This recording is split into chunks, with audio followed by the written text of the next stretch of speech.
Not even close. Yeah, it's a piece of meat between two pieces of bread. The way you put the bread doesn't matter. It's a sandwich. No. No. It's a sandwich. No. Alright, it's a hot dog sandwich. Absolutely not. They're lying to you. It's the government. It's a sandwich.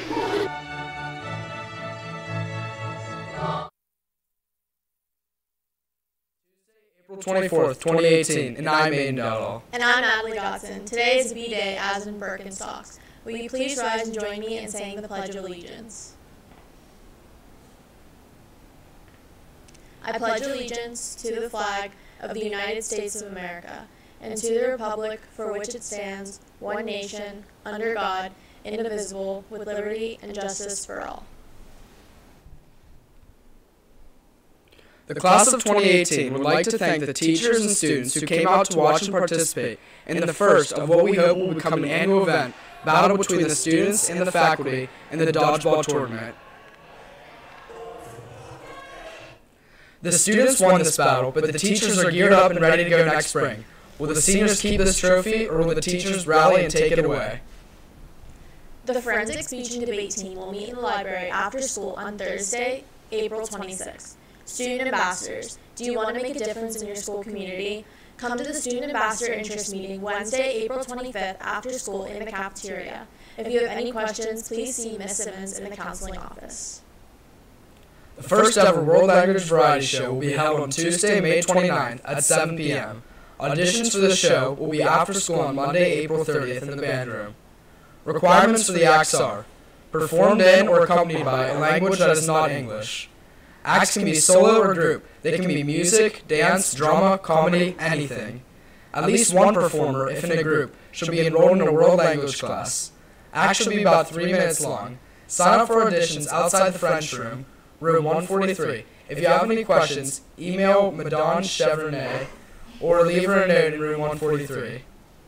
Attention all juniors and seniors. The 2018 prom is Friday, May 25th at the Wyndham Graham in Pittsburgh from 7 to 11 p.m.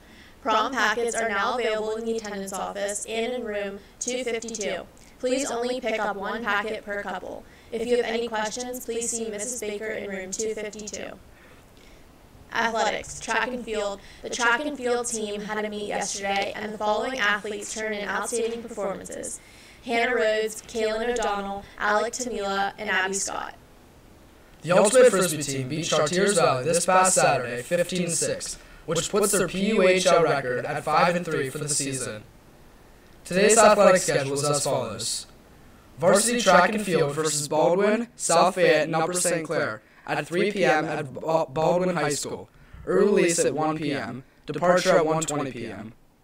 Boys freshman baseball at Bethel Park, 4 p.m. at Bethel Park High School. Departure at 2:30 p.m. Girls varsity softball versus Mount Lebanon, 4 p.m. at Peters Woods Park. Shuttle at 2:40 p.m. Boys JV and varsity volleyball at Pittsburgh Central Catholic, 6 and 7:15 p.m. at Central Catholic High School. Departure at 4:15 p.m. Boys JV baseball versus Elizabeth Forward, 7 p.m. at Wild Things Park. Departure at 5:15 p.m. These have been all for your morning announcements. Have a Tony the Tiger Tuesday. I knew I'd mess up the name. And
red light's not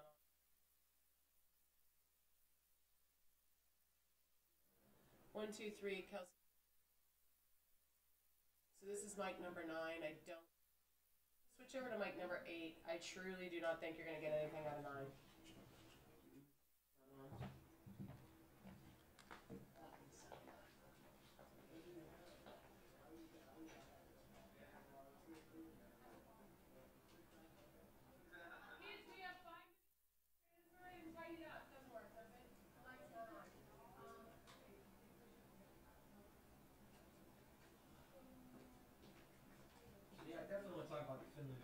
Yeah, we're going to talk about that. That'll lead into that would be our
I'm in. I'm gonna run back. Oh, the light is. Yep, you should be good. Okay, let me run back there. You just got power. Should be mic number 9. Should be good. Bill, you're going to do a mic check for us. Okay. I'm going to see what direction he should be going. why they're not. No, well, here's a prime example. You have a charter school number 1 in the state, Okay. okay? Yeah. And you have another one down here. That's it. Everybody else is Because like I've been to five this one. pages. I've been to this one and this one. But they have no score because. I wonder they're so why. low. Is it because it's so low or is it because it's a different? Their test scores are abysmal. Really? In charter schools? Yeah. When I talk about test scores that are abysmal, I mean, I'm talking about 15 and 20%.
ramifications of that mean? You know. Yeah. And that's like one of Obama's wife put in that whole wheat thing. I taught at Char Valley during that time. Kids were buying lunch because they were mandatory that they buy lunch. They were going over and dumping them in the trash can, turning around and going buying pretzels and cheese sauce and everything else because of the fact that they hated whole wheat. I mean, we weren't raised on whole wheat, so the kids hated it, and they did. They bought the lunch, dumped it. Literally, they walk out, pay for it, dump it, and walk back. Because I'm sitting there going, and these kids were bigger than me because they're eating this cheese sauce every day.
This morning I woke up and listened to a judge that gave a guy 50 years in prison for stealing tons of fajita meat.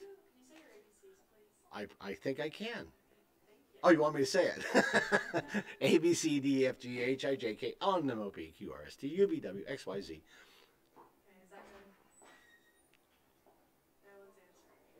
See, that's what 4 master's degrees do for you. That teaches you your ABCs. It's just the mic spot. There we go. Okay. Now do it again for me. A, B, C, D, E, F, G, H, I, J, K, L, M, N, O, P, Q, R, S, T, U, V, W, X, Y, Z. Oscar, if that sounds good. Keep going, please. A, B, C, D. You just talk. You don't have to. You just talk. Okay. Say the But pledge. then, sorry? Just do the flag. Okay, so we're good. Assuming we're good on there. 1, 2, Assuming 3. we're not saying anything, then we're all 1, set. 2, 3. All right, here we go. Have a great show, gentlemen. Thank you. Thank you.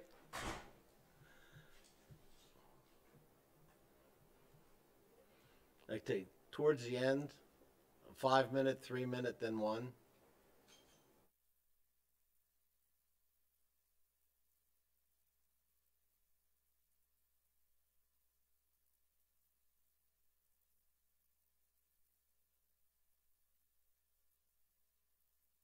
Thanks for coming. This is Talking Politics in Western Pennsylvania. Our guest today is Rick Chacon. Rick, always good to have you on the program. We Pleasure. haven't had you for a long time, But we wanted to have you're in the midst of another campaign, and we wanted to have you on here again to discuss some of the issues in Harrisburg and some of the benefits that you've offered our community over the past many years.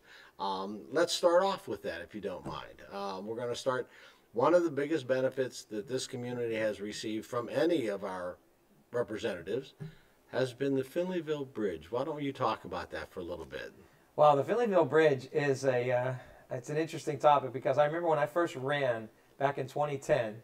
Remember that was basically a 1.5 lane bridge, and everybody had to stop and let the other side go through, back and forth, back and forth. And as Peters Township expanded and Union Township was expanding, that traffic became unbearable at that bridge. It became a real chicane there, and we're getting so many complaints. People, were getting road rage, and because at night that road would be backed up a mile. Oh yeah. And people said, "You got to fix the Finleyville Bridge." And I said, "Okay, it seems like a simple task. We'll do that." And when I got in, I proceeded right away to go after the Finleyville Bridge and see if we couldn't get that thing widened a little bit. Didn't seem like too big of a task. But then we faced the bureaucracy.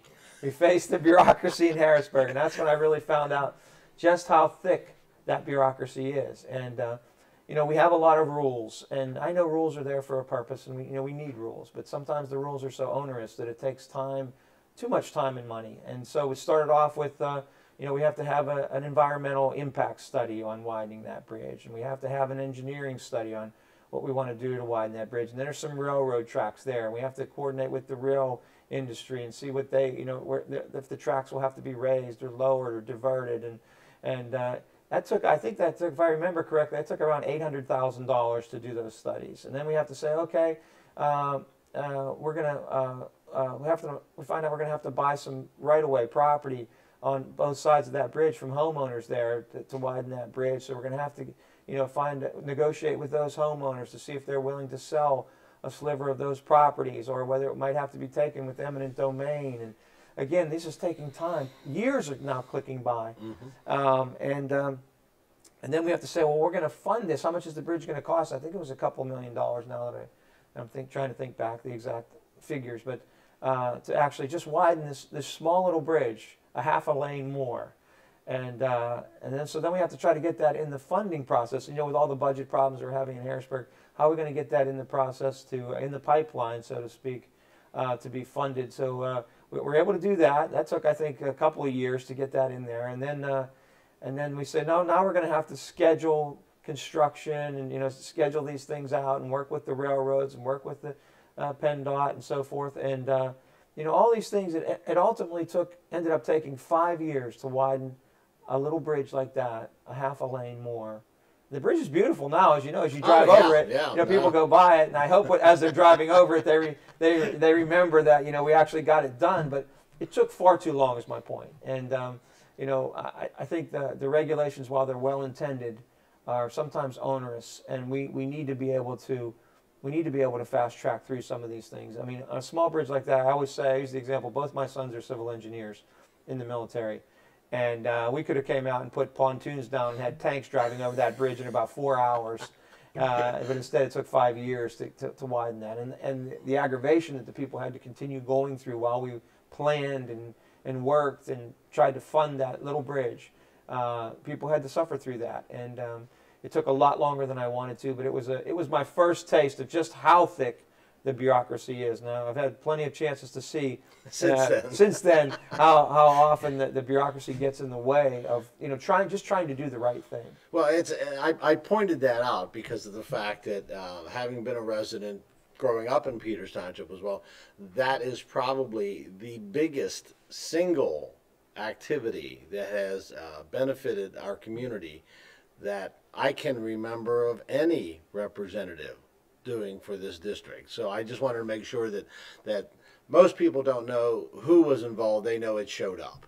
Okay, but I know that when my wife Monica is on council, and she was talking to you about that since the very beginning. Yes. And like I said, the next thing will be, I'm sure, the sewer authority down in Clareton is one of the other beasts that have 4 heads. But that's we just talked before the program about issues that we're having and problems that we're having with the Department of Environmental Resources here for the state, DEP, on where we're building our new school. They found a couple bugs. And because of that few bugs, it has already cost an additional $40,000 plus in engineering fees and surveys and everything else that has had to be done. So I mean, I don't know who gets. I mean, these are supposed to be public servants, and I don't know who they're serving. You know, if it's just serving themselves to stay on a job for a long time or whatever. But as you said, it's becoming onerous to, in fact, trying to get anything moving forward. And it's costing our taxpayers.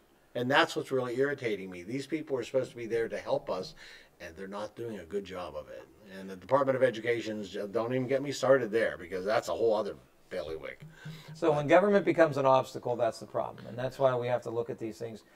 Another problem is when you start questioning these regulations, when you start saying, hey, look, maybe we've gone too far with this, then you're accused of, not wanting to help the environment, or you're against the environment, or you're against safety, or you're against this or that, when all you're trying to do is simplify and make sure that we have proper rules, but that they're not an obstacle to us getting things done. I was just down in Scottsdale a couple of weeks ago. I posted a video about this. I was talking to a guy who has a lumber company, and he makes crates. And he has maybe a 2x4 length, maybe it's a 6-foot 2x4, but he only needs 4.5 feet of it. So he cuts off the remaining part that falls off his scrap, and he puts it in a big bin. And for years he's been, it's pine, so he could burn it easily. And they have an ordinance in the township says he could burn it, and he'd been burning for decades. Until one day an inspector walked in and said, "What are you doing with that big bin of scrap wood over there?" And he says, "Well, we burn it. We've always burned it." He says, "Well, you can't burn that." And he says, "Why not?" And he says, "Well, that's not scrap wood." He goes, "That's once you cut a piece of wood, it now becomes a waste product, and a waste product has to be mulched and sent to a landfill." And he's like, "Well, we've never had a problem with this." No, it has to be. It's no longer. It's now considered a wood waste byproduct. And so he had to go through extra expense of mulching and grinding this up and sending it off to a landfill. That's another expense to be buried. When we could have done what we've been doing for decades and decades, because somebody declared that the extra piece of 18 inches of wood that was cut off is no longer wood. It's no longer classified as wood by the government. It's classified as a waste byproduct that has to be dealt with differently. So, and I go to businesses all the time, and I get these stories. I collect these stories of government overreach, when government becomes an obstacle because of regulation. I'm sure that regulation was well intended for some reason somewhere, but it was applied in a different way that is actually hurting a business, and we shouldn't be doing that. Well, we talk, whenever I was teaching, we talked earlier about regulations with good intentions. And this idea of having whole wheat bread in our schools, I'm sure somewhere along the line had good intentions, but the ramifications of that. Whenever I taught 8th grade, I in fact had lunch duty, as many beginning teachers do. And the kids were buying lunch and then walking out and dumping it. And then going back and get their soft pretzels and their cheese sauce or their donuts or whatever else, because they had to buy lunch before they could buy dessert. So they were wasting the money. And a study just came out from the Federal Department of Education that showed that kids are heavier now after those 8 years than they were before. Yeah. Whenever you're trying to force feed them stuff that they wouldn't eat to begin with, and it's, like you said, the good intentions. I totally believe that somewhere, that there are some sort of unique little fish that should be saved. I have no problem with that. But whenever you're on a golf course and you're changing it over to a school, all the chemicals that those golf course people put down over all those years, I said, you have bugs with 8 heads, and now we have to save that because what? It's just there's something wrong that, as you say, the government overreach into these areas that used to be simple. Yeah, I'll give you one more example. Real close to to where I live, a local businessman there came to me and said, "Rick, I want to expand my parking lot. Now, this is land that I own. It's my business, and I've had it for years. It's a restaurant, and I want to expand my parking lot. And there's a stream that divides my parking lot, and there's a pipe there. There's a big pipe that goes through it. I just want to extend that pipe. The pipe's already there. I just want to extend it another 20 feet and cover that over with dirt. And so I'll have parking there, and you can get from one side of the parking lot to the other very easily. I'm not disturbing the stream, I'm not doing anything else. I'm just extending the pipe that's already there. But the government came out and said, no, you can't do that.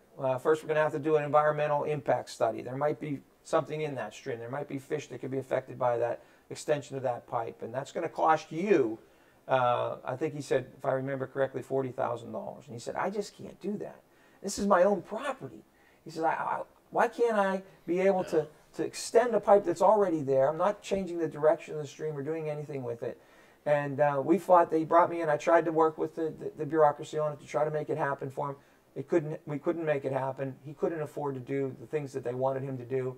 And he ended up selling the business. Now, that was a legitimate business that had been there for many years, that he was trying to make work, serving the public. Many people enjoyed that restaurant.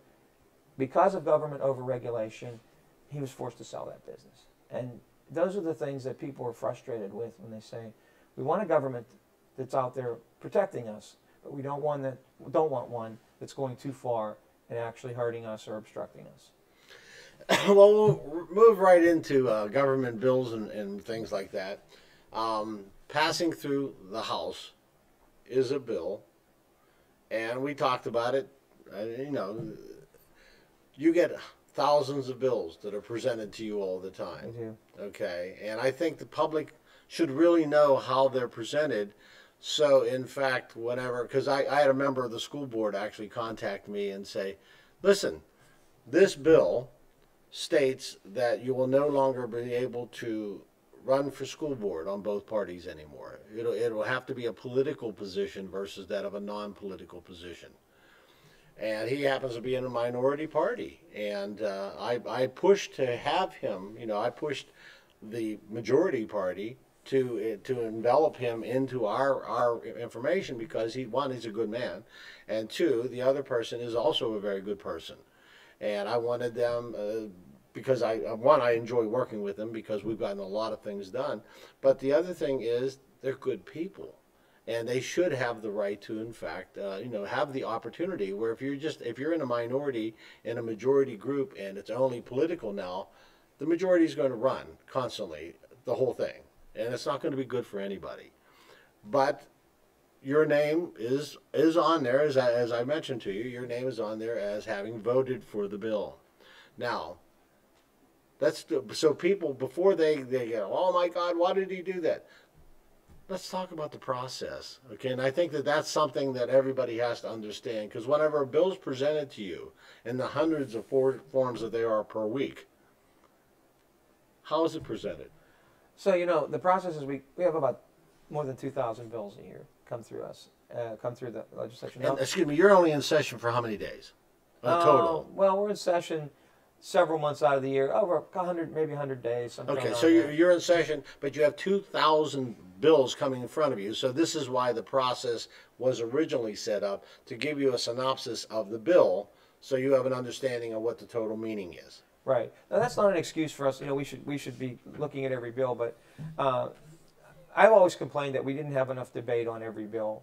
So we'll go into a caucus meeting. Well, first the bill has to go through committees. So there's a committee process. So that's supposed to be the filter. And we're supposed to rely on the committees to vet those bills well, to make sure that, you know, you got to get that agreement through the committee process. So before it comes to the House floor, it's gone through committee. And then when it's coming up on the House floor, we go into caucus. Each party goes into their own caucus and discusses the bill amongst themselves. And usually that bill is presented by one of the legal staff will get up and present that bill, and if there's any amendments to that, they'll talk about what the amendments are, proposed amendments, and then there might be some discussion on it. But unless you're well versed in that bill, or maybe you came from that particular committee, you might not know what all the opposing arguments are. Now, it'll list on the sheet who opposes the bill. And that's something I always ask. I mean, who's against this bill? If you want us to be for a certain bill, then tell me who's against it and why they're against it. Mm-hmm. But sometimes it's just my personal opinion, is we don't spend a lot of time in general. There are some bills where we might spend an hour or 2 hours discussing the most minute detail that you wouldn't even think would come up or be an argument. But oftentimes we go through bills and it's assumed that because it's already come out of committee that, this is a bill that's accepted and everybody should be for it. And we don't spend a lot of time discussing even what the other side is. And sometimes I would like to know what, we're on the Republican side, obviously. Well, are the Democrats going to be for this bill, or what arguments are they going to bring up? So sometimes we wait till we get to the floor to hear that debate. But by then, I would say many minds are already made up because we've already decided as a caucus we're for this bill or that bill. So again, that's not an excuse. It's just kind of showing the process, and I would like to see more debate. And I think because the fact that we're such a big legislature, we often don't have true debate on the floor. I think we come to the floor with our minds already made up. And so when people get up to talk about their side of the bill or another side of the bill, most people, if you've been to the floor of the House, you can see that most people aren't even listening. They're talking, they're off on other discussions, they're talking to each member, and sometimes the speaker has to gavel them in and say, hey, come on, we want everyone to listen. And but people aren't really listening. So as I said, their minds are often made up. I think most members would agree with me that very few minds are changed on the floor of the House in debate. Sometimes they are, because I've actually had members come up to me and said after I've spoken that you changed my mind. But it's rare. The general rule is, people's minds are already made up. And I think we miss some things there. And I think that may be part of the reason, it's just my theory as a political scientist, that's why we often spend a lot of time in Harrisburg redoing bills, changing one or two words here or there a year or so later, because we didn't anticipate and we didn't maybe argue all the way through some of the unintended consequences. And it's hard. Don't get me wrong. This isn't something that it's an easy task to anticipate everything, but I would like to see more of that debate. Now, I've been to other legislatures across the country. I've been to 14 legislatures, and I've seen the smaller legislatures and how they debate. And it seems like they're actually listening and there's honest debate on the floor. I don't think we have as much of that. People get up and talk, but I don't think everybody's listening. So I don't think everybody is completely informed on all the arguments as maybe we should be. Well, as a state committee member, I saw a lot of that, where they would come out and tell you what they wanted you to hear. Or if a certain legislator was backing a bill, he would tell you all the benefits and then walk away. So you didn't hear any of the negatives, just the benefits, and you're thinking, that's a darn good bill. And then all of a sudden you get into it. We talked earlier too about this one bill the Senate is trying to push through, that they were asking all the school boards to do a resolution against it. And it was about giving vouchers. And the first line of who was going to get the vouchers were people whose kids were in the lower 15% of the school districts in Pennsylvania. Now that I can totally agree with. I have no problem. It's just the next two caveats they put in there opened it up to everybody.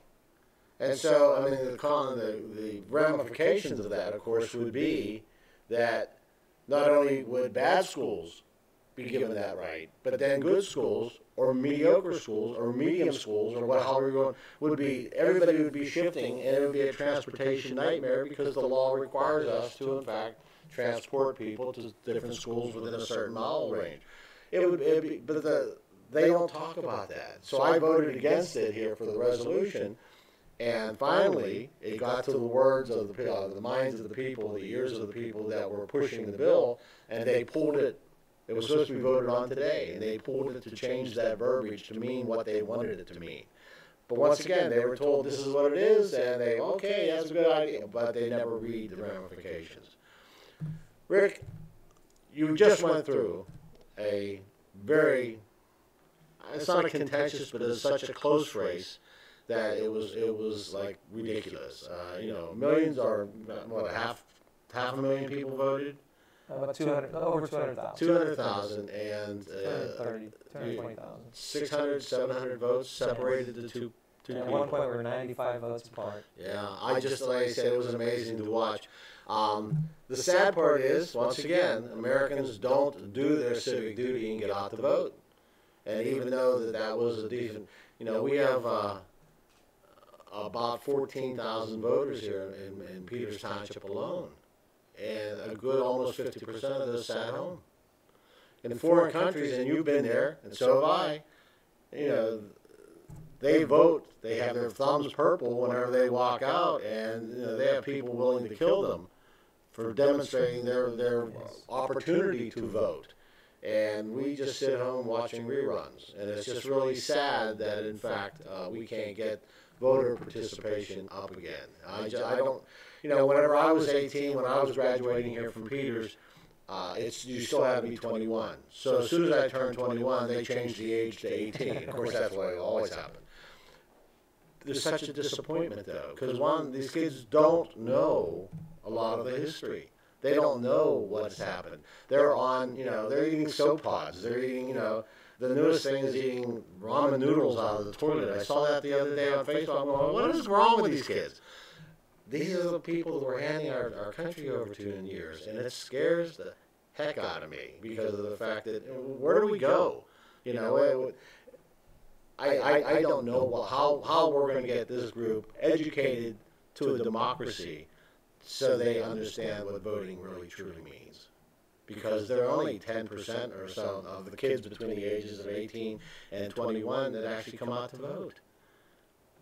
They want to make a difference, but they want to be anti the Second Amendment or anti the Bill of Rights. The Bill of Rights is there to protect them. It's not there to protect other people.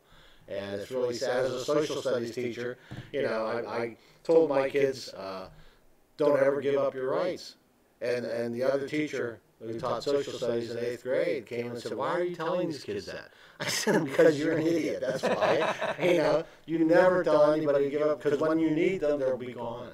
And, it's hard to understand that. Rick, you went through, like I said, this process, and it's really quite sad because your opponent was saying that the advertisements that was coming out, telling about him bargaining a drug lord to 10 years, and he kept denying it, and then whenever WTA had their debates, he admitted it, which I was about to run through the TV and just, But the bottom line is, how do honest people run for office anymore? People are more, there's one half is so anti-Trump, that's their whole platform. Whatever anti-Trump is, that's what they want to do. And we'd like to see good people in office because we want to trust them. We want to, it used to be the time when we trusted the media. That's not the way it is anymore. But they are. This morning I woke up and heard some guy who stole tons of fajita meat got 50 years in prison. I'm like, what is wrong with our judicial system? Something is drastically wrong. I don't know. It's just starting to drive me nuts. I wonder why the kids don't have a good handle on government because of the fact that a lot of the teachers don't teach government. When my son was in high school 25 years ago, the Vietnam War had one paragraph in his social studies book. Well, we're not teaching history. We're not teaching geography. We're not teaching the things that got us to here, to this location. Most of these kids don't understand this used to be run by Shawnee Indians, this area. I was the Indian in high school here in Peters Township, which is scary all just by itself. But anyhow, but that's why, our yearbook was called the Shawnee because of the fact that, this was the place. The Indian his name was Peter. So guess what? It worked out perfectly, and I'm sure that somebody in some, WPIL is going to say, you can't be the Indians anymore, that's degrading. It was never meant to be degrading. It was meant to be an honor to the founder of this area. And these people, like I said, that we lose history because of stupidity. It's just irritating to me. I love history. I've always loved it. And to see it being destroyed, tearing down, symbols of what we've done. You might not like General Lee, but you know what? He was a great general. And he was a great general for us during the Mexican War. So he wasn't trying to be anti-American, but he was trying to be pro-Virginia. It's sad that people don't understand that. What they don't understand is after the war, a black man went to church, his church, went up for communion, and everybody else stayed away except for General Lee, who walked up and kneeled down beside him. People don't understand the truth in history and how they've distorted it over the years to make him look like a bad guy. He wasn't at all. He was a man on a mission to protect Virginia. He didn't care about the South. That was his home, Virginia. So, Rick, we have about 3 more minutes, okay? And I'm going to ask you, you're running again for another race. It's this whole thing has been crazy. You know, the special election, the time that you and Jan have been running around, meeting people, doing things. Rick, you're one of the most honest men that I've ever met. And I find it disturbing that people can't look past the hype and see how good the people are to, in fact, get good people in the office. I want you to look into the camera and tell people why you should be the one that's on their ballot whenever the 15th comes out. Thank you. Yes, I mean, look, our world is in turmoil. Our country is in turmoil. I've said this over and over. We have to make sure that we send the most qualified and experienced people with the best judgment to Washington to help govern. I have a background, a diverse background, over 40 years of experience in education, in government, in the military, in international business, and in diplomacy. Some unique skill sets dealing with North Korea, dealing with terrorism. I think I am a clear choice, the most qualified person, and I'm ready to serve you. My wife and I have been serving this area as a team for many years now, and we're ready to continue on serving you. So I hope you'll check out my record, and that you won't listen to the nasty hype and all the negativity that's coming out, because it's false, and it's not good for our country. It's not good for our community. And I hope you'll actually look at my record and choose me on May 15th. Yeah, people, they listen to the screaming and the hollering more than they listen to the truth anymore, and it's really quite disturbing all the way around. Rick, like I said, I certainly wish you the best of luck, and thank you very much for coming on the program again. I always enjoy having you here. For all those folks out there, if you go on to Amazon.com, you can buy your books. And I've read 3 of them already. Thank you. I tell you what, and the one by God in Our Country is phenomenal. And I just, like I said, I was using that whenever I was teaching 8th grade. Of course, they'd never heard anything about that. So it's just like, oh my God, you mean our country is actually based on Christian beliefs?